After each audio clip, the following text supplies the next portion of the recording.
Olá, meus amores, tudo bem com vocês? Sejam bem-vindos a mais uma aula de ciências. Hoje nós estamos entrando aí na segunda unidade, né? E hoje vamos tratar de um tema bem diferente. Nós vamos falar sobre a vida, sobre os seres vivos, sobre o ambiente, né? A interação dos seres vivos com o ambiente, a questão da alimentação. Então, assim, é um tema muito interessante que nós temos muito a aprender, a questionar, né? E a gente vai explorar bastante esse tema, tá certo? Então, hoje a gente vai começar. Qualquer dúvida, perguntem, tá bom? Tô aqui para ajudar vocês, vão sinalizando aí, tá bom? Eu quero uma participação bem maior de vocês do que a gente teve na primeira unidade, tá bom? A gente teve uma participação muito boa, mas que essa unidade seja ainda maior, tá bom? Então, esse tema aí eu trouxe aí características dos seres vivos. Então, vamos começar com o tema aí, o que é vida? Creio que vocês já se questionaram, né? Esse é um questionamento comum, né? De todo ser pensante, de todo ser humano, né? Pensar, o que é a vida? O que é um ser vivo? O que é preciso para que alguém tenha? Quais são as características que alguém tem que faz dele um ser vivo? Quais são as características comuns dos seres vivos? Então, o que é comum? O que é que eu tenho em comum com os outros seres vivos? O que é que faz de nós seres vivos? O que é que diferencia um ser vivo de um ser não vivo? Então, assim, não é? Eu falar, mas meu celular também tem essa opção, né? Ouvir. Então, assim, hoje a gente tem uma tecnologia tão avançada que a gente poderia ser até robôs, que a gente poderia até dizer assim, declarar um robô como algo vivo. Poderíamos declarar assim? Sim? E se não, por que não? Não é? O que é que nos difere dos robôs? Então, assim, hoje a gente vai entender quais são essas características comuns, né? O que é que nós temos que nos diferencia dos seres que não são considerados vivos. Então, aí para vocês pensarem e refletirem o que é vida, tá bom? Então, assim, muitos biólogos, eles tentam definir o que é vida, embora nenhuma das definições obtidas até hoje foram satisfatórias. Contudo, apesar de não encontrarem essa definição, poderão definir os processos da vida. Segundo o zoólogo alemão Ernest Mayr, tentativas foram feitas repetidamente para definir vida. Esses esforços são um tanto fúteis, visto que agora está inteiramente claro que não há uma substância, um objeto ou uma força especial que possa ser identificada à vida. O processo da vida, contudo, pode ser definido. Então, assim, como diferenciar um ser vivo de um ser não vivo? Então, a gente tem aí uma imagem, de um lado um gatinho, do outro aí a gente tem um ursinho de pelúcia. Então, assim, como a gente faz para diferenciar o que é vivo do ser não vivo, né? Eu lembro que em um momento que eu estava ensinando o meu sobrinho a fazer uma atividade, e a atividade era sobre os seres vivos, e assim era uma atividade onde ele ia classificar os seres vivos e não vivos. E aí, dentre a tarefa para fazer, uma questão pedia para que ele desenhasse um ser vivo e um ser não vivo. Então, ele desenhou uma pessoa. E quando pediu para desenhar um ser não vivo, ele desenhou uma pessoa morta, representando então, né, que não era uma pessoa mais viva, que não era um ser vivo, porque já havia morrido, né? Mas aí o nosso questionamento, né? Eu posso definir dessa forma? Não, não é assim. Não são esses critérios que a gente vai utilizar para diferenciar o que é vivo do que não vivo. Esse é vivo e esse não é mais vivo porque já morreu. Não é dessa forma que a gente vai diferenciar, não. Então, quais as características que um ser precisa ter para ser considerado vivo? Então, assim, dentro ali da espécie humana, o ser humano ele é considerado um ser vivo. A espécie humana, tá? é considerada, né, ser vivo, né, independentemente se aquela pessoa morreu ou não. Ser vivo, tá bom? Mas, enfim, quais são as características, né, que esses seres têm? Então, essa aí é eu trouxe aí nesses tópicos as características que os seres vivos têm em comum. Então, aí, composição química. Do que os seres vivos são compostos? Quais são esses compostos químicos aí que todos eles têm? Organização da matéria. Como é que essa matéria é organizada? Metabolismo. Como funciona o metabolismo dos seres vivos? Reação em movimento, né? Reação a estímulos. Como é que acontece? Crescimento, reprodução, hereditariedade, né? As características sendo passadas aí, né? Variabilidade genética, seleção natural, né? A questão da evolução das espécies, adaptação ao meio em que eles vivem, né? Então, a gente vai conhecer um pouquinho aí dessas características. Então, começando aí pelo primeiro tópico, que a gente tem aí composição química dos seres vivos.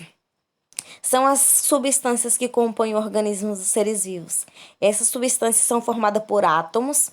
Esses se unem e formam moléculas que constituem os seres vivos. Entre os elementos químicos que formam a matéria viva estão, né, que a gente chama aí de nichopes, que são as siglas aí que a gente utiliza para cada tipo de composição aí desses elementos aí, tá bom? Então, carbono, hidrogênio, oxigênio, nitrogênio, fósforo e enxofre. E a gente pode colocar aí nessa ordem assim, pra gente não esquecer. Se eu perguntar para vocês qual a composição dos seres vivos, nichopes. Então, nichopes, nitrogênio, né? N, C, H, O, P e S. Nichopes, colocando nessa ordem aí, tá? Então, nichopes. Então, aí, né? Seria aí carbono, hidrogênio, oxigênio, nitrogênio, fósforo e às vezes enxofre, tá bom? Então, todos os seres vivos são compostos aí por esses elementos químicos, tá bom? Então, todos as plantas, os animais, enfim, todo ser vivo tem essa composição química aí, em comum, tá bom? Organização da matéria viva. Os seres vivos estão entre as entidades mais complexas do universo. As substâncias formadas pela união das moléculas de átomos se distribuem de forma altamente organizada. Constitui as células consideradas unidades da vida. Há dois tipos básicos de células: as procarióticas e as eucarióticas, né? Lembrando aí que segundo o conceito, né, o conceito a respeito aí, o conceito celular, né? Então, assim, célula é a unidade básica, estrutural e funcional dos seres vivos. Ou seja, né, todo ser vivo é composto de células, né? Mas e quanto aos vírus, né, que se reproduzem, que aí a gente tem aí, a gente tá vivendo uma época de pandemia aí, né, que a gente vê que os vírus, eles ficam até por vários dias em algumas superfícies. Então, eles não são vivos ou não são vivos? Então, esse aí é um dilema que a ciência tem enfrentado, tentado desvendar aí, né? É uma área muito polêmica essa questão aí dos vírus, né? Então, assim, é causa de muitos debates, onde alguns defendem que os vírus, eles são vivos, são seres vivos. Outra bancada defende aí que eles não são seres vivos, tá bom? Mas enfim, então aí, né, há dois tipos básicos de célula. A gente tem os seres que são procarióticos e os eucarióticos. Os procarióticos são seres que são compostos por células, né? Então, assim, células ainda assim, sem compartimentos, uma célula assim bem simples, onde não tem um núcleo, não tem uma carioteca, em que tem ali o material genético, o DNA e o RNA separado ali, tá bom? Então, ele vai ser bem mais simples. Já a gente tem ali os eucariontes, que são células muito mais complexas, que tem organelas, né? Tem compartimentos. Tem uma carioteca que individualiza ali o núcleo, o material genético, tá bom? Então, são contidos ali todas as informações genéticas, tá bom? Então, aqui, para vocês verem um pouquinho mais, né, a diferença aí das células procarióticas da eucariótica. Então, a gente tem na primeira imagem aí as procarióticas, que são bem mais simples, tá vendo? Não tem o núcleo, tá bom? Não tem a carioteca, não tem organelas. E como exemplo aí a gente tem de ser vivo são as bactérias, tá bom? E as eucarióticas aqui, ó, tá vendo? A gente vê aqui, ó, vou ver se eu consigo aproximar pra vocês. Tá vendo? A gente tem um núcleo aqui, a gente tem a carioteca, a gente tem aqui, tá vendo? Essas figurinhas aqui dentro, bem coloridas aí, são organelas, são compartimentos ali que individualiza cada compartimento ali, é responsável por uma função celular, tá bom? E aí a gente tem ali, né, a mitocôndria, a gente tem os cloroplastos, no caso de uma célula vegetal, a gente tem os cloroplastos que vai ali ajudar no processo de fotossíntese que nós vamos estudar nessa unidade, tá bom? Que tem um líquido ali verde, que é o que vai ajudar ali no processo da fotossíntese, tá bom?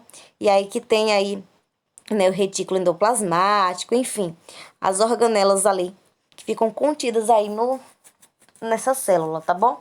Uma célula muito mais complexa, tá bom? Além disso, os seres vivos podem ser constituídos por uma única célula, chamados seres unicelulares, ou por mais de uma, chamados seres multicelulares ou pluricelulares. Existem também seres que não possuem célula, como os vírus. Esses são chamados de acelulares ou acelulados, tá bom? Então, assim, tem seres vivos que tem somente uma célula, tá bom? A alga, que a gente tem um exemplo aqui de uma alga, tá bom? Que ela é unicelular, a gente tem aqui também um exemplo de um protozoário, tá? E como pluricelulares, aqui a gente tem exemplo de todos esses seres aqui, tá vendo? Todos os seres animais, os vegetais, que vocês veem aí, entra, tá bom? São aí pluricelulares, compostos aí por um grande número de células, tá bom? Nós, seres humanos, somos aí compostos por muitas células, bilhares de células, cerca de aí 200 bilhões de células, enfim. Nós somos seres pluricelulares, tá bom? Composto aí por uma infinidade aí de células, tá bem? Pronto. Outro tópico aí que entra como característica comum aos seres vivos é a questão aí do metabolismo. O metabolismo. Só um momentinho, tá, amores? Que meu celular está prestes a descarregar. O metabolismo, que é o conjunto de reações químicas que ocorrem no organismo, em que há montagem e desmontagem de substâncias para fornecer energia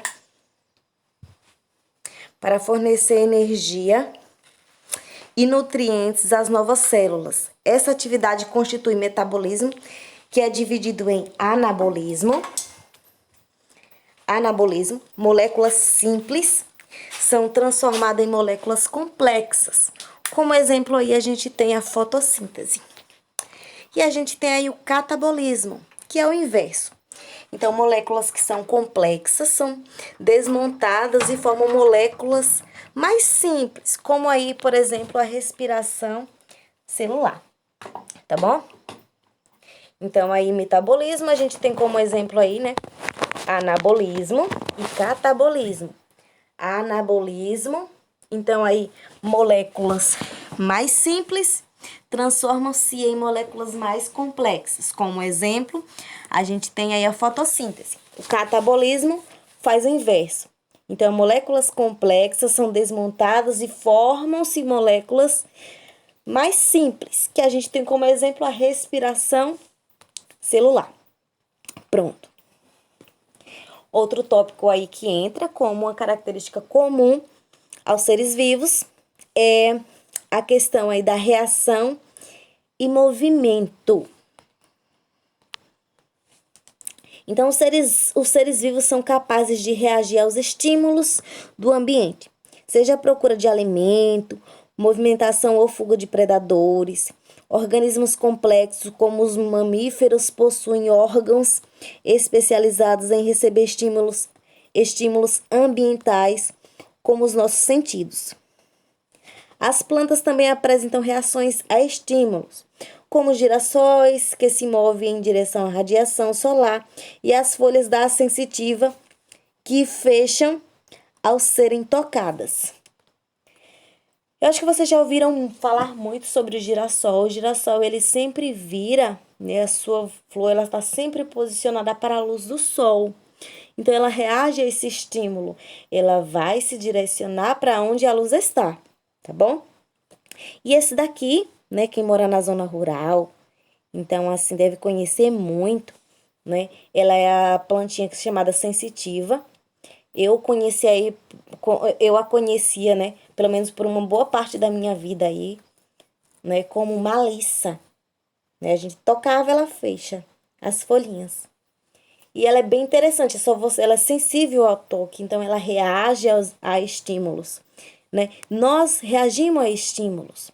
Então, assim, quando alguma coisa vai bater no nosso olho, o que é que a gente faz? A gente fecha, não é isso? Então, a gente reage a estímulos. Uma outra coisa também, a questão aí, se alguém pisar no nosso pé, se a gente receber um beliscão, então a gente vai reagir à dor, então a gente vai reagir a estímulos, tá bom? Crescimento e reprodução. Um outro tema aí que é comum aos seres vivos, tá bom? Crescimento aí e reprodução. Todo ser vivo cresce, com exceção dos vírus. Nos organismos unicelulares, o crescimento ocorre pelo aumento da sua única célula.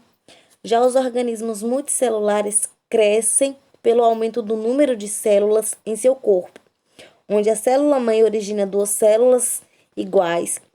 No organismo unicelulares, a divisão da célula em duas corresponde ao processo de reprodução, e no de multicelulares, vida começa a partir de uma única célula que se multiplica. Que aí, no caso da reprodução, aí, quando a gente fala dos seres vivos, há dois tipos de reprodução que a gente tem aí, que é a reprodução sexuada e assexuada, certo? Sexuada aí que acontece aí com os vegetais e os animais, tá bom? Então, nós, seres humanos, né, o meio que nós utilizamos aí para se reproduzir é a reprodução sexuada, por meio da troca do material genético, e por que não dizer aí por meio, né, do sexo aí, nós temos então a reprodução, tá bom? Então vai haver uma troca do material genético, então o material genético do homem versus o da mulher. Então há essa troca, essa interação para que haja fecundação aí, certo? E a gente tem a sexuada, que acontece em algumas plantas, tá bom? Acontece também com as bactérias e, enfim, com outros seres vivos, tá bom? Então, o que acontece aí? Não vai haver a troca do material genético, tá bom? Então, assim, tem plantas que são hermafroditas, que elas têm têm os dois sexos, na verdade, né? Tem plantas que elas se autofecundam, a gente tem plantas que elas brotam, enfim, né? Tem plantas que elas se reproduzem de forma sexuada, tá bom? As bactérias, elas se reproduzem também de forma assexuada, tá bom? A estrela do mar também. Então, aqui a gente tem um exemplo para assimilar melhor para vocês aí. Então, reprodução assexuada, não há participação de gametas, células sexuais, não há. Então, o próprio indivíduo dá origem a outros seres geneticamente idênticos a ele. Os descendentes possuem as mesmas características do indivíduo original. os descendentes possuem as mesmas características do indivíduo original. Recebem cópias iguais do DNA, não há uma variação genética aí, tá? Então, exemplos aí a gente tem as amebas, bactérias, os corais, tá bom? Então, uma célula mãe aqui, ó, ela se bipartiu, então o processo é de bipartição.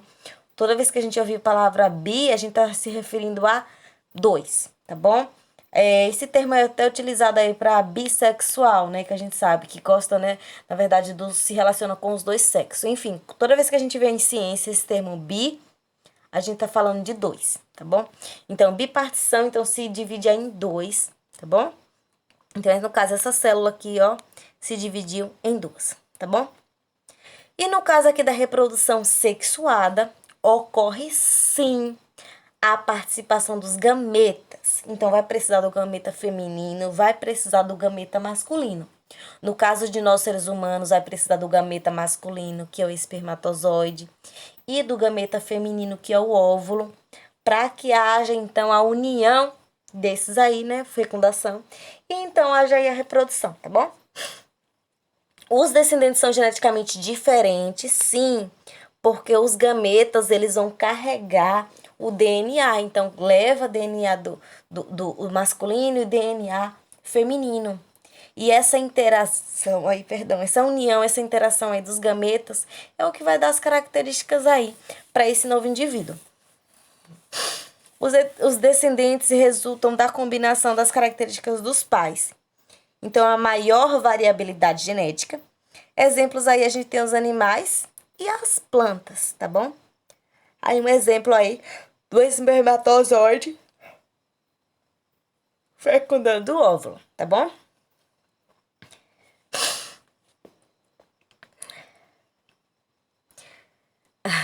As bactérias em solidão. Gosto de um pouco de solidão. Sinto aflorar minha dupla personalidade. Saco, minha solidão dura só 20 minutos.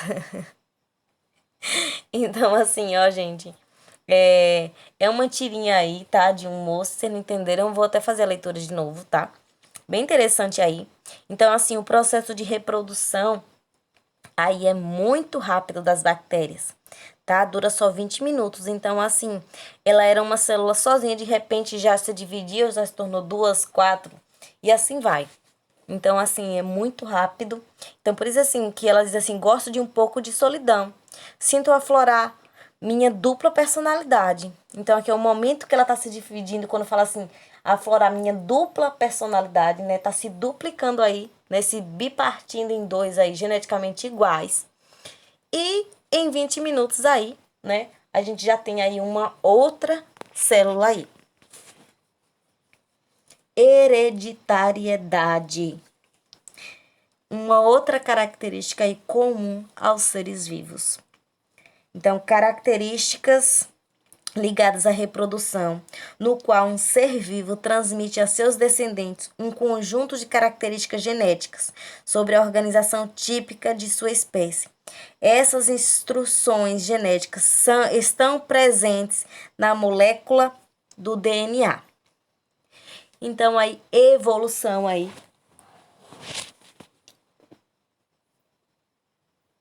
Eu acho que vocês já ouviram falar muito, né, sobre evolução. E eu acho que essa imagem diz muito para vocês, né? Quando fala que nós, né, nós originamos dos macacos, né? Fala da teoria de Darwin. Na verdade, não tá dizendo que realmente que a gente veio, né? Então, assim, um macaco cruzou com a macaca, de repente veio um ser humano. Não, não é dessa forma. Então, assim, a teoria que Darwin traz, né, é que os seres vivos, eles passaram por um processo de evolução, de especiação. Isso demorou um longo tempo. Então, assim, é necessário milhares de anos para que uma espécie dê origem a outra. Então, assim, ele acreditava que com o passar do tempo, conforme as dificuldades, o clima, enfim, né? Tudo aquilo que aqueles seres vivos, eles tinham que suportar, às vezes o frio, enfim. Então, os que eram mais aptos para aquelas condições de ambiente, eles sobreviviam, E essas características iam passando para os demais. E as características que eram tidas como fracas, né, aqueles que não conseguiam sobreviver, essas características então iam sendo descartadas. Então vamos dizer aí que um jacaré, perdão, apagou a tela. Um jacaré, nasceu um jacaré banguelo e um jacaré dentuço, né? Já que o jacaré, eles são carnívoros, então qual vocês acham que iria sobreviver? Né? Logicamente, seria ali o dentuço. Então, o que tinha um maior número de dentes, ele ia conseguir predar, né, a sua presa, ia conseguir se alimentar bem, ia ficar forte, e ele ia se reproduzir. Então, essa característica, ele ia passar para frente. Já aquele que nasceu banguelo, como ele iria se alimentar? Então, ele ia ficar fraco e ele iria morrer. Então, ali ele seria, ó, exterminado. Então, ele não teria como passar essa característica da banguelice para outro, certo? Então, ele acreditava, assim, que os mais aptos, eles sobreviviam. E os menos aptos, eles morriam. Entendeu? Então, havia uma seleção natural. Então, havia uma evolução das espécies. Então, e havia uma hereditariedade. Então, se eu tenho uma característica, quando eu tenho uma filha, eu vou passar essa característica minha para ela. E ela vai passar para outro e mais outro, e assim a gente vai tendo aí uma evolução, né, da espécie. Então, estamos todos aí num processo evolutivo, estamos em constante mudança. Na natureza, nada se cria, nada se perde, tudo se transforma. Antônio Lavoisier. Então, eu encerro esse slide aí, a nossa aula, com essa mensagem aí, tá bom? Na natureza, nada se cria, nada se perde, tudo se transforma, tá? E assim, eu espero que nessa unidade a gente consiga explorar muito esse tema, a gente vai estudar muito sobre a vida, né? Como os seres vivos, eles se comportam em comunidade, né? No seu habitat, no meio em que eles vivem, como eles interagem com os outros seres, como é essa interação, a cadeia alimentar, enfim. Vai ser muito interessante estudar esse tema com vocês, né? E eu quero que vocês estudem, tá? Então, assistam essa aula, estudem, pesquisem sobre essas características aí, tá bom? Então, aí já vocês vão fazer uma lista aí sobre as características aí dos seres vivos. Então, quando a gente fala assim, o que é ser vivo? Todo ser que nasce, cresce, reproduz e morre. Então, esse assim a gente já até memorizava, né? Então, assim, na escola, então, assim, já era o tipo automático, né? Não via no decoreba. O que é ser vivo? Tudo que nasce, cresce, reproduz e morre, né? Então, assim, tudo que nasce, cresce. E o que dizer então dos anãos, né, das pessoas que têm nanismo, que não crescem, não adquirem uma estatura, vamos dizer assim, dita como normal, né? Aí nasce, cresce e reproduz. E sim, das pessoas que são estéreis, que não conseguem gerar filhos, então não são tidas como seres vivos, né? Mas quando a gente fala desse conceito, a gente tá falando da espécie em geral, tá bom? Então, quando a gente fala aí da raça humana, quando nós humanos, então nós dentro, né, da raça humana, sim, nascemos, nós crescemos, né, nós reproduzimos, né, nós morremos, né? Então, aí são mudanças, são fatores naturais que acontecem nas nossas vidas, tá bom? Então, assim, são características comuns aos seres vivos. Então, todos esses tópicos que nós vimos hoje aí são características comuns a todos os seres vivos. Então, todos os seres vivos têm aquela composição química que eu falei, Shops. Então, assim, a questão do metabolismo, né, anabolismo e catabolismo, a questão do reação a estímulos, a questão do crescimento, da reprodução, da hereditariedade, né, da evolução, enfim, a questão da organização da matéria, enfim. Então, essas são características comuns a todos os seres vivos. Então, diante disso aí, você já pode classificar aí como o que é um ser vivo e o que é um ser não vivo. Então, para atividade de casa, vocês vão definir para mim, tá?